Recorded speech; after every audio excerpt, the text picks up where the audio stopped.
Hello everyone, how are you doing today? So apparently the new year happened when I wasn't looking. You see, I wandered out to a place out in the west. Through my journey, I discovered something rather evil about it, and oh boy, was it interesting. With various creatures, people of interesting character, very nice toys such as weapons and the like. The only caveat I had with it was the shameful display of the electricity. It was very erratic. Now, let's get into possibly the most evil place I visited and answer the question, just how good is Evil West? Hi, Billy Mays here for the Greater Plater. Before I start my video today, I would like to thank my non-existent sponsors that I would definitely love to be able to give all my viewers, such as Raycon, Meta PCs, those kinds of people. But because I'm me and, a very, very, very, very, very, very, very, very, very small channel of no import, unfortunately, I can't do that, and the best I can do are the sponsorship ads that most people do right before the start of the various episodes that they may make. With that in mind, let's get into the opening for this very interesting Western.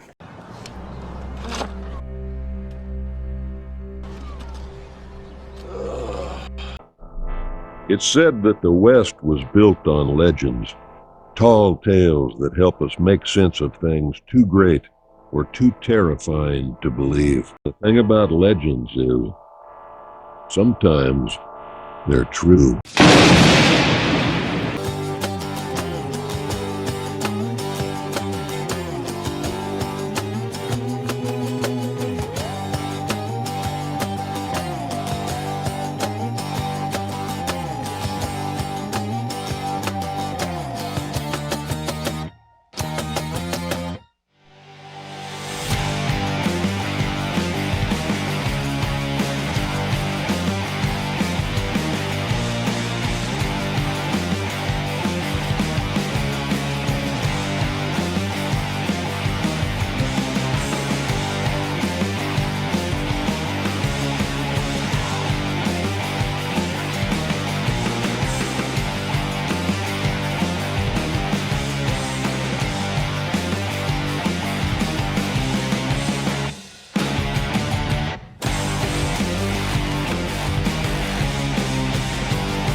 Hello there.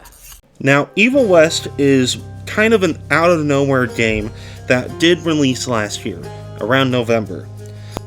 Evil West comes off as the love child of God of War 2018, Red Dead Revolver, and bits of a more unknown game, but you may know of, called Darkwatch, which released on the original Xbox and PS2.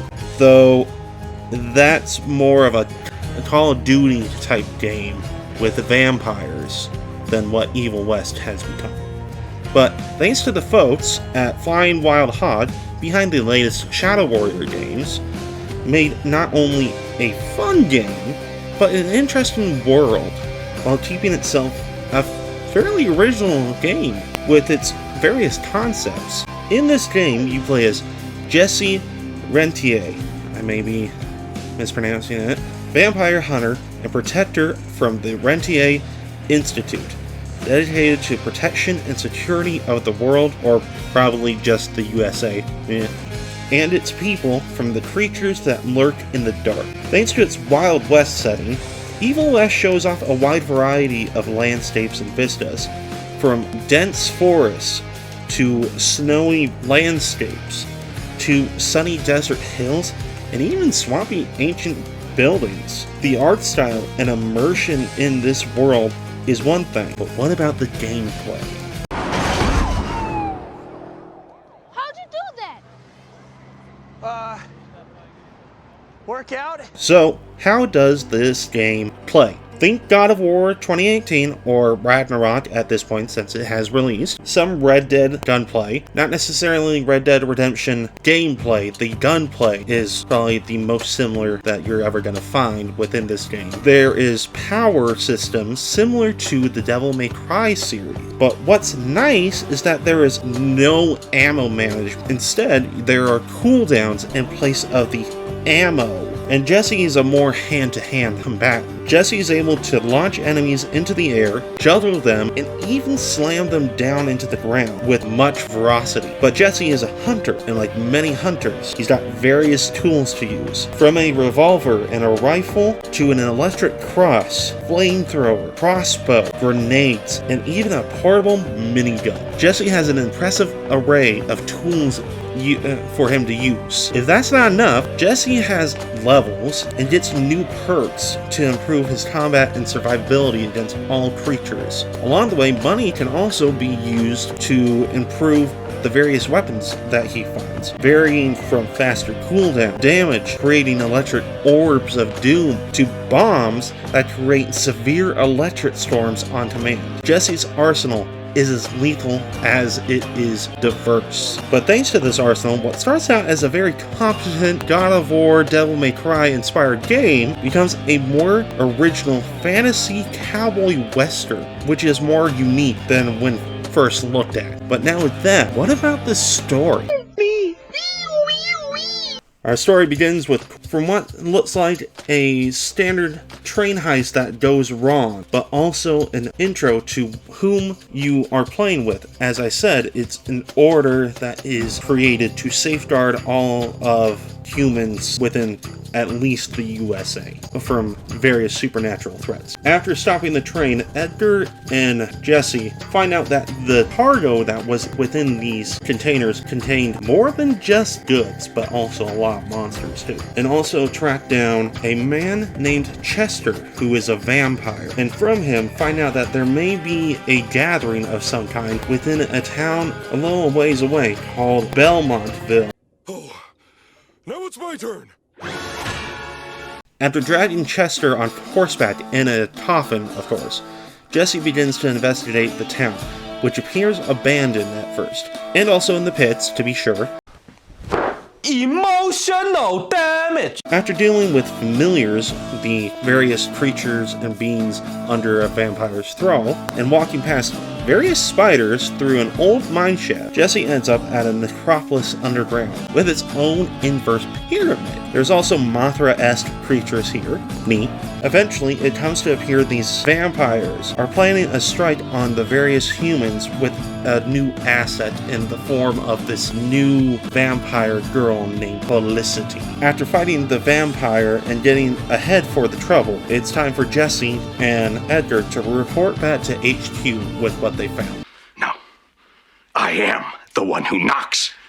After that excursion, Jesse goes back to the manor, HQ for the Rentier Institute, to meet up with his father for a new surprise for vampires. After some very obvious issues with Jesse and his father, and upgrades, the presentation comes up. It's a weapon to combat vampire glamours, illusions that they use to hide areas that make it impossible for normal humans or people in general, even creatures, in order to pass. And the gauntlet is some type of electric gauntlet, but as they talk, a blimp falls out of the sky on their head. What a gag. The zapper, the power glove, now lets Jesse block and electrocute enemies. It can even grapple enemies and bring them to him. And after finding Edgar, it's time for Jesse to find Harrow. Also, apparently the Zapper lets you dash into enemies too. Very neat. After walking through the presidents in the jar, I mean vampires in a jar, Jesse sets the archives, where they keep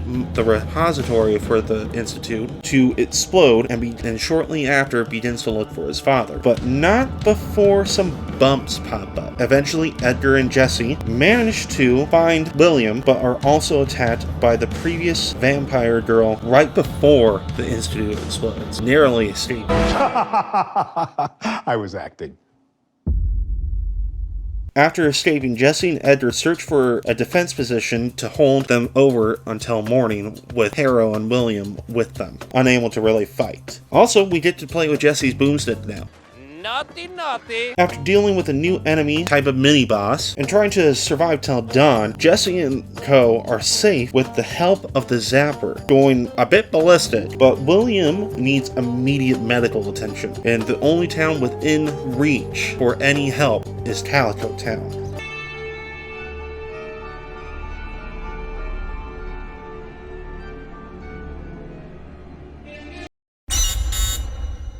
Tactical nuke ready for launch. The group made it to the nearest doctor in Calico Town to get William help. The Gauntlet also seems to be acting strange, which introduces the still reset stations. Harrow, of course, rips them all a new one because he's the stereotypical arsehole, and begins the regroup efforts to combat Felicity from earlier.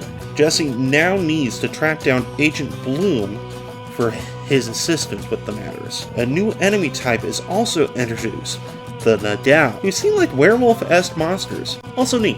After dealing with more of the thralls and using those muscles Jesse has that make Batman proud, Primer kids, if you want to be like Batman, take care of your abs. Jesse continues his search, eventually leading up to a very foreboding door, because of course, which leads to a high vampire.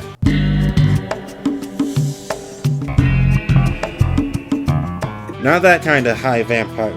Unfortunately, a new enemy forms from blood puddles as well around the area. Yay!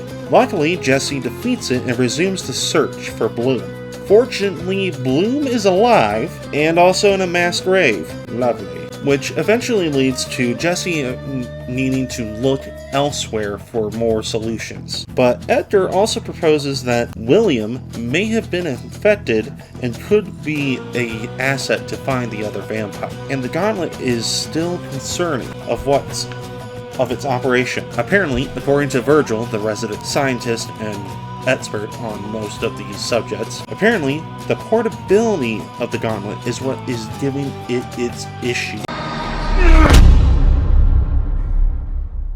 Jesse now has to look into a particular outpost that had a glamour sighting, hopefully trying to find more parts to fix the Gauntlet. Even picking up a new weapon along the way that helps compel the enemies into the afterlife, maybe. Then, at more impressive bat muscles and activating things, Jesse gets to an elevator and into more monsters. Thanks, Virgil. Now there are switches to activate to progress, and after getting the switches, it's a minecart riding sequence. Neat. Which leads to the first electric upgrade. After another mineshaft, Jesse deals with another highborn vampire, leading to finding a giant stall hidden by the glamour. But with the coils in hand that they were after, and a deepening mystery, they have to leave, and thanks to Virgil, the Zapper is fully functional with its other ability, Overcharge, usable on command. And now for something completely different. Jesse goes off to investigate a sawmill called McCallum's Sawmill for anything that could assist them with what could be going on with the vampire threat. Also, we did our first glamour destruction and removal sequence, which is more veiny and pulsing than you'd think. While moving through the area, Jesse finds an unassuming flamethrower who wants flame-broiled monsters. With the final node, the glamour is broken and Jesse can enter into the area, which turns out to be run by the American Red Cross. I mean, it's a blood factory. Jesse then navigates through a literal forest full of leeches of unusual size. He eventually comes across a kaiju-sized stall in the middle of the area as well. While going through the stall, it leads up to a big fight with the mother of all leeches. After defeating the leech, Jesse is able to collect a sample, and it proceeds to burn the remains and returns back to base. While finding out what the creature was, Jesse's father also seems to be changing into a full vampire, which raises some concerns, to say the least. And the best part of this plan is, no one can stop me. While Jesse was out searching this particular lead, Edgar has apparently been gone too long in order to find components for a regeneration compound. So Jesse proceeds to go after him and leads into a swamp. Great. I really hope Shrek won't mind. Huh? What are you doing in my swamp? Yeah, he's got layers for a reason. Navigating the swamp also shows a surplus of creatures and glowing red and bulbous trees. Also, this swamp reminds me of the river Styx from Hercules. Oh, and there's a giant spider nest. Burn it all! Oh, and Edgar is still alive from the looks of, oh goodness, spider giant. Burn it! After that, Jesse moves further into the swamp to find Edgar and finds ancient structures, and of course, Edgar seems to have gone deeper inside the area. Jesse's search leads to a church deep within the swamp, which then leads to an even older place under the church. And also Edgar and a block puzzle. Seriously, Batman would be proud, but by this point, I think even Kratos would suspect Jesse's human-like traits. I mean, this guy can move heavy shit. Are they dead? I mean, more dead? Also, a boss fight with another hive beast without spiders, thank goodness. I may not be spared of spiders much, but there's a reason the game has a dedicated arachnophobia set. After beating the hive monster, Jesse is able to free Edgar, who found the component that they needed for the formula. After they regroup, Harrow reappears with another blend. Great, because how well did the first blend go, huh? Jesse and Edgar use the formula on William, and he's able to find Felicity as well as she can, similar to an open phone call. She can look into his eyes as well as she can look through her. Apparently, Harrow also doesn't know what happened with William and assumes William is deceased. Before you can really think of that, Harrow has Jesse go off to Kingston for documents. Okay. I need that money. I really do. I need that money to pay my bills. Jesse apparently needs to retrieve documents that aren't easily obtained, and which Harrow says could turn the tide of the war. He sent many people after it, and none have returned for some reason. Sure, they're supposed to help turn the tide of the war. Right. Best part is, the fighting is in a giant oil field. Oil well. Jesse also comes across workers in need due to oil flooding the area, making it impossible to pass through. Understandable. After freeing some workers and draining the lake, Jesse is able to go further into the area.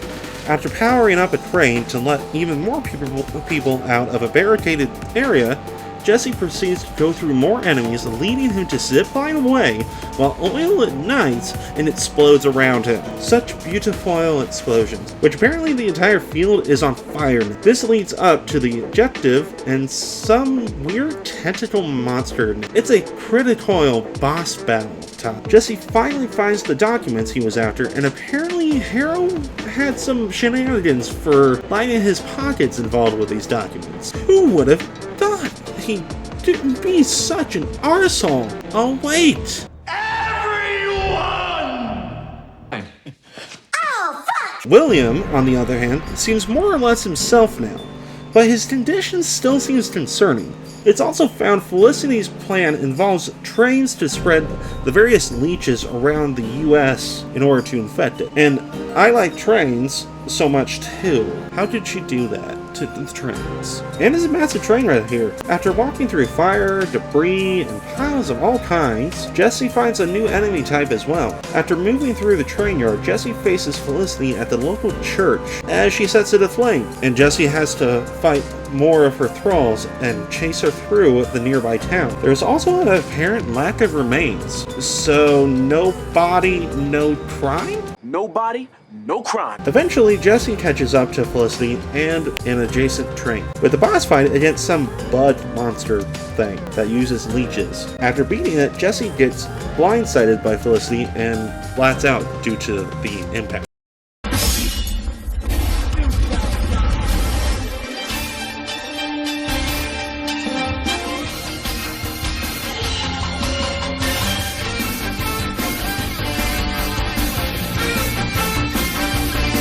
After waking up, Jesse seems to be recovering at the church, a different church this time, with a priest who seems to know a lot about the Institute and what they do, and that there are lightning storms at a nearby mountain area. But before anything else, Jesse is asked to help out the town. Apparently, it's being infested by the various monsters. So Jesse closes up the nest around the town and helps to fight off all the enemies that conglomerate at the church. With that done, Jesse is off to an RENTIER Institute cell hiding up in the mountains. This is apparently some different type of cell that Jesse didn't even know about. Virgil is even able to meet up at the outpost, and apparently this outpost was where the very first gauntlet was made. Pizza time. After Virgil and Jesse meet up, they delve into the complex to find any way to upgrade the electric gauntlet, or the zapper, if you want to call it the zapper. The first obstacle? A minecart ride. Now Jesse has to power the tower nearby. Scratch that. He has to power up 2 more towers. As the climb barely starts into the complex, Virgil is separated from Jesse, and Jesse is alone again. The mountain also is particularly unstable as Jesse powers the towers. Never mind, mountain is as unstable as a sociopath in a straitjacket dipped in pudding. After activating the last tower, Jesse and Virgil are able to meet right before the reservoir. The two then go up an elevator and enter the Thunderdome. Thanks to it, Jesse's gauntlet also gets an upgrade. Shocking! After a brief fight with practically a Thunder God mode activated, Jesse leaves with Virgil successfully completing the upgrade. Unfortunately, while they were gone, Harrow found out that William's alive, and honestly, he needs to get bent and a fist up his arse, which he's fed in spades. It seems that William is much better than he used to be, for the moment at least. Could you pay me in advance?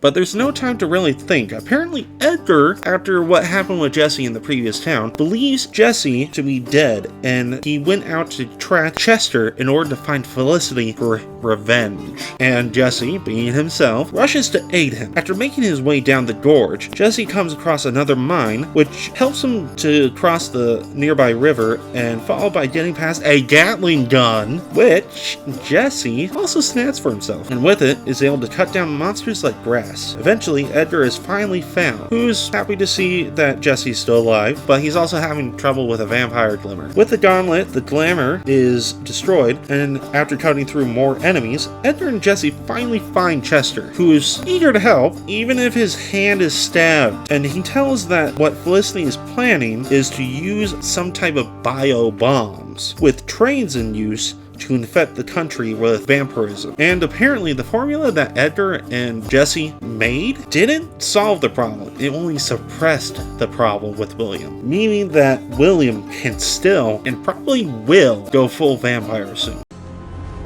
I have a bad feeling about this. With that knowledge, Jesse and Edgar rush back to find a red-coated tavern, and barely any survivors to be found, including Virgil, who tragically got deceased by Jesse's father. Now Jesse has to not only take down Felicity, but also his father. After tracking his father to a train yard, Jesse cuts through the train yard and enemies alike as his father taunts him. After burning through the warehouse infested by spiders, more enemies that involve spiders, breaking the glamour, and more dad taunts, and cutting through another warehouse, and Jesse finally comes face to face with his dark father. It's the ultimate battle of father and son, without much investment in their relationship though. After a long and pretty tough fight, Jesse finally stops his father and proceeds to go after Felicity and stop her plans. Jesse also heads time to send a message and request help to rob a bank in a town called Karma. So that's what we'll do. But rather than it be easy, Jesse has to cut through a lot of guards to get to the bank and also through the town itself. It also turns out that the bank vault has a glamour on it because of course. But you know what that means? Glamour breaking time. After it seems Jesse had been duped by Felicity, it is revealed by the decapitated head of Debano. It's revealed by Debano that the president is being targeted by Felicity and will be attacked at an opera that very evening. This is fucking annoying. With Jesse and Co. knowing Felicity's plan, they make a beeline through the building opera house to the president himself. Jesse is able to catch up to Felicity, but he may be too late. But this leads to a boss fight with Felicity in her true form, which is actually more annoying than it is tough. Jesse finally finishes her off once and for all, thus stopping her plan. Harrow gets his comeuppance too, and everything seems to wrap up nicely. Even some slight setup for a potential sequel, and that's Evil West.